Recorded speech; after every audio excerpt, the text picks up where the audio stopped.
Hi hello friends, ಕರುನಾಡ ಪಾಕಸ್ ಚಾನಲ್ಗೆ ಸುಸ್ವಾಗತ. ಈ ದಿನದ ರೆಸಿಪಿಲಿ ನಿಮಗೆ ಸುಲಭವಾಗಿ ವೆಜಿಟೇಬಲ್ ಪಲಾವ್ ಮಾಡೋದನ್ನ ತಿಳಿಸ್ಕೊಡ್ತೀನಿ. ತುಂಬ ರುಚಿಕರವಾಗಿರುತ್ತೆ, ಸಖತ್ತಾಗಿರುತ್ತೆ, ಕ್ವಿಕ್ಕಾಗಿ ಬೇಗ ರೆಡಿ ಮಾಡ್ಕೋಬೋದು. ಪಲಾವ್ ಪ್ರಿಯರ್ಗಂತೂ ಇದು ಒಂದೊಳ್ಳೆ ರೆಸಿಪಿ ಅಂತಲೇ ತಿಳಿಸ್ಬೋದು. ಒಂದು 15 ನಿಮಿಷದಲ್ಲಿ ಬೇಗ ಪ್ರಿಪೇರ್ ಮಾಡ್ಕೋಬೋದು, ಅಷ್ಟು ಚೆನ್ನಾಗಿರುತ್ತೆ.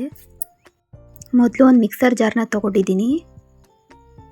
ಒಂದು ಟೊಮೊಟೊನ ಕಟ್ ಮಾಡಿ ಸೇರಿಸ್ಕೊತಾ ಇದ್ದೀನಿ. ಅದಕ್ಕೆ ಸ್ವಲ್ಪ ಶುಂಠಿ,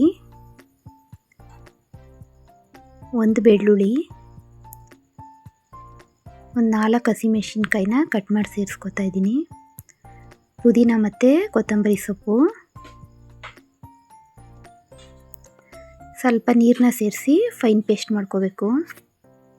ನೋಡಿ, ಇಷ್ಟ ಆದರೆ ಸಾಕು. ಈಗ ಒಂದು ಕುಕ್ಕರ್ನ ಬಿಸಿಗಿಟ್ಟು ಒಂದು 3 ಸ್ಪೂನಷ್ಟು ಎಣ್ಣೆನ ಸೇರಿಸ್ತಾ ಇದ್ದೀನಿ. ಪಲಾವ್ ಎಲೆ, ಪಲಾವ್ ಸ್ಪೈಸಸ್ ಎಲ್ಲ ಸೇರಿಸ್ತಾ ಇದ್ದೀನಿ. ತುಂಬ ಸಖತ್ತಾಗಿರುತ್ತೆ ಇದು ಬಿರಿಯಾನಿ. ವೆಜಿಟೇಬಲ್ ಬಿರಿಯಾನಿ ಅನ್ಬೋದು, ಪಲಾವ್ ಅನ್ಬೋದು, ಏನಾದರೂ ಹೇಳ್ಬೋದು. ಹೋಟೆಲ್ ಸ್ಟೈಲಲ್ಲೇ ತುಂಬ ಚೆನ್ನಾಗಿರುತ್ತೆ. ದೊಡ್ಡದಾಗಿ ಕಟ್ ಮಾಡ್ಕೊಂಡಿರೋ ಈರುಳ್ಳಿನ ಸೇರಿಸ್ತಾ ಇದ್ದೀನಿ. ಸ್ವಲ್ಪ ಎಲ್ಲ ಗೋಲ್ಡನ್ ಬ್ರೌನ್ ಬರೋವರೆಗೂ ಫ್ರೈ ಮಾಡ್ಕೋಬೇಕು.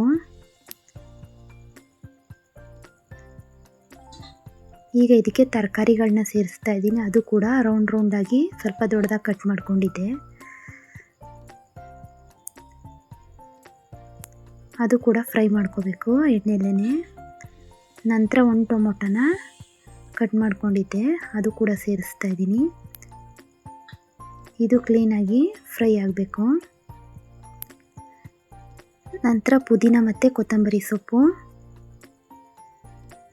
ಇದು ಕೂಡ ಸೇರಿಸಿ ಫ್ರೈ ಮಾಡ್ಕೋತಾ ಇದ್ದೀನಿ. ರುಚಿಗೆ ತಕ್ಕಷ್ಟು ಉಪ್ಪನ್ನ ಸೇರಿಸೋದ್ರಿಂದ ತರಕಾರಿಗಳೆಲ್ಲ ಬೇಗ ಬೇಯ್ಕೊಳ್ಳುತ್ತೆ. ಈಗ ಇದಕ್ಕೆ ಮಸಾಲೆನ ಸೇರಿಸ್ತಾ ಇದ್ದೀನಿ.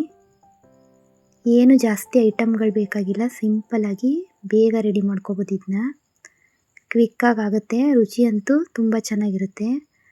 ನೋಡಿ, ಮಸಾಲೆಗಳೆಲ್ಲ ಸ್ವಲ್ಪ ಹಸಿ ವಾಸನೆ ಹೋಗೋವರೆಗೂ ಫ್ರೈ ಮಾಡ್ಕೋಬೇಕು. ಈಗ 1 ಸ್ಪೂನಷ್ಟು ಗರಂ ಮಸಾಲ, ಸ್ವಲ್ಪ ಚಿಲ್ಲಿ ಪೌಡ್ರನ್ನ ಸೇರಿಸ್ತಾ ಇದ್ದೀನಿ, ಒಂದು ಅರ್ಧ ಸ್ಪೂನಷ್ಟು.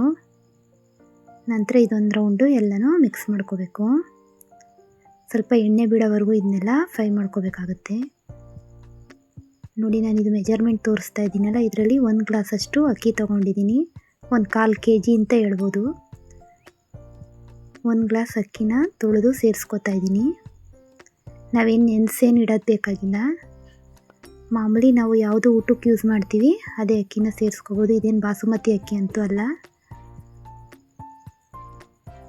ಅಕ್ಕಿನ ಸೇರಿಸಿದ್ಮೇಲೆ ಸ್ವಲ್ಪ ಆಯಿಲಲ್ಲೇ ಫ್ರೈ ಮಾಡ್ಕೋಬೇಕು. ಈ ಥರ ಫ್ರೈ ಮಾಡೋದ್ರಿಂದ ಅನ್ನ ಪುಡಿ ಪುಡಿಯಾಗಿ ಚೆನ್ನಾಗಿ ಬರುತ್ತೆ. ನಂತರ ಇದಕ್ಕೆ ಅಳತೆಗೆ ತಕ್ಕಷ್ಟು ನೀರನ್ನ ಸೇರಿಸ್ತಾ ಇದ್ದೀನಿ.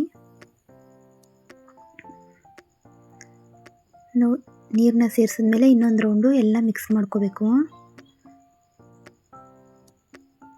ಈಗ 1 ಹೋಳಷ್ಟು ನಿಂಬೆಹಣ್ಣು ಸೇರಿಸ್ತಾ ಇದ್ದೀನಿ. ನಿಂಬೆಹಣ್ಣು ಸೇರಿಸೋದ್ರಿಂದ ಪಲಾವು ರುಚಿಯಾಗಿರುತ್ತೆ, ಅನ್ನ ಚೆನ್ನಾಗಿ ಬರುತ್ತೆ ಉಡುಡಿಯಾಗಿ. ಲಾಸ್ಟಲ್ಲಿ ಕುದಿ ಬರ್ತಾ ಇದೆ. ಈಗ 1 ಸ್ಪೂನಷ್ಟು ತುಪ್ಪನ ಸೇರಿಸಿ ಕುಕ್ಕರ್ನ ಮುಚ್ಚಿ 2 ವಿಷಲ್ ಬರ್ಸ್ಕೊಳ್ಳೋದಷ್ಟೇ. ನೋಡಿ, ಇದು 2 ವಿಷಲ್ ಬಂದಾಗಿದೆ. ಎಷ್ಟು ಚೆನ್ನಾಗಿ ಬಂದಿದೆ ಅಂತ ನೀವೇ ನೋಡಿ. ಮಿಕ್ಸ್ ಮಾಡಿ ತೋರಿಸ್ತೀನಿ. ತುಂಬ ಸೂಪರಾಗಿ ಪಲಾವ್ ಬಂದಿದೆ. ಬಿಸಿ ಬಿಸಿ ಇದ್ದಾಗಲೇ ಸರ್ವ್ ಮಾಡಿದ್ರೆ ಎಲ್ಲರಿಗೂ ಇಷ್ಟ ಆಗುತ್ತೆ. ತುಂಬ ಈಸಿ ಮೆಥಡು, ಬೇಗ ಮಾಡ್ಕೋಬೋದು. ನಮ್ಮ ಈ ರೆಸಿಪಿ ನಿಮಗೆ ಇಷ್ಟ ಆಗಿದೆ ಅಂತ ತಿಳ್ಕೊತೀನಿ. ಇಷ್ಟ ಆದರೆ ಲೈಕ್ ಮಾಡಿ, ಶೇರ್ ಮಾಡಿ, ಕಮೆಂಟ್ ಮಾಡಿ. ಇನ್ನು ಹೊಸದಾಗಿ ನಮ್ಮ ಚಾನಲ್ ನೋಡ್ತಾ ಇದ್ದರೆ ಸಬ್ಸ್ಕ್ರೈಬ್ ಮಾಡಿ. ಹೊಸ ರೆಸಿಪಿಗಳ ಜೊತೆ ಮತ್ತೆ ಸಿಗೋಣ. Thank you for watching.